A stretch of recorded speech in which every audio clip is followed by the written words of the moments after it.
Van গাড়ির নিচে বসে মন দিয়ে আরবি পড়ছে ছোট্ট শিশু ইব্রাহিম খলিল, আর পাশেই চটপটি, ফুচকা ও ঝালমুড়ি বিক্রি করছেন তার মা নূর নাহার আক্তার। অভাবের সংসারের চাকা সচল রাখতে ভ্যান চালিয়ে এভাবেই দুই সন্তানকে মাদ্রাসায় পড়াচ্ছেন এই সংগ্রামী নারী। ওর মা বাবা যখন 3 মাসে চলে গেল, আমার কথা বলার মতো কোনো ভাষা ছিল না। আমি শুধু কাঁদতাম আর বলতাম, আল্লাহর কাছে বলতাম, রাব্বানা হাতিনা ফিদ দুনিয়া হাসানাতাও ওয়া ফিল আখিরাতি হাসানাতাও ওয়া কিনা আযাবান্নার। নূর নাহারের এই একাকী পথ চলার শুরু হয় 6 বছর আগে। ছোট্ট ইব্রাহিম যখন তার গর্ভে, তখনই স্বামী তাকে ফেলে রেখে অন্যত্র নতুন সংসার করেন। এরপর সন্তানদের মুখে খাবার তুলে দিতে বাধ্য হয়ে গার্মেন্টসে চাকরি নেন নূর নাহার। কিন্তু গার্মেন্টসের দীর্ঘ কর্মঘণ্টার কারণে সন্তানদের ঠিকমতো সময় দিতে না পারায় একসময় সেই চাকরিটা ছেড়ে দিয়ে এভাবে ভ্যান গাড়িতে করে রাস্তার পাশে ফুচকা চটপটি বিক্রি শুরু করেন এই মা। আর তার পাশেই একটু একটু করে গড়ে ওঠে সন্তানদের কোরআন পাঠের এক পাঠশালা। 3 মাসে এর পেটে রেখে ওর বাবা চলে যায়, বিয়ে করলো। বিয়ে করার পরে আমার জীবনটা তো এভাবেই কাটলো।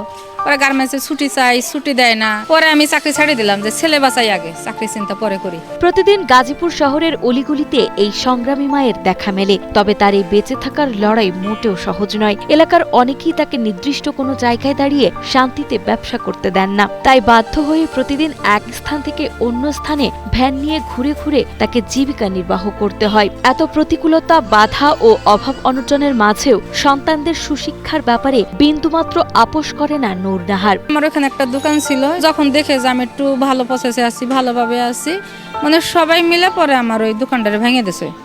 ভেঙে দেওয়ার পরে এখন আমার চলতে খুবই কষ্ট হচ্ছে। আমার মেয়ের বেতন দিতে পারতাছি না, এই যে হুজুররা বই দিছে, বই টাকা দিতে পারতাছি না। দেখি যে বাচ্চারা গাড়ির নিচে বসায় রেখে পড়ালেখা করে, সে আবার ঝালমুড়ি বিক্রি করে। ভ্যান গাড়ির নিচে বসে থাকা ছোট্ট সন্তানের পড়াশোনা আর মায়ের এই হাড় ভাঙা খাটুনি একদিকে যেমন চরম কষ্টের, অন্যদিকে তেমন এক বিশাল অনুপ্রেরণার উৎস। সমাজের মানুষের সামান্য সহানুভূতি ও সহযোগিতার হাত প্রসারিত হলে হয়তোবা বদলে যেতে পারে হার না মানা এই মা ও তার সন্তানদের জীবন। সারা জীবনের ইনকাম দিয়ে আমি একটা মাদ্রাসা করে যাব। তো ওইখানে মাদ্রাসার আমি নাম দিব যে জিহাদ পরিবর্তে ইব্রাহিম খলিল আগমন ইসলামিক একাডেমি। এটা আমি সিদ্ধান্ত করে রাখছি যে আল্লাহ যদি আমার কোনোদিন ওই জায়গাটা মাদ্রাসা করার মতো তৌফিক দান করে, আমি এই নামটা তুলে ধরবো।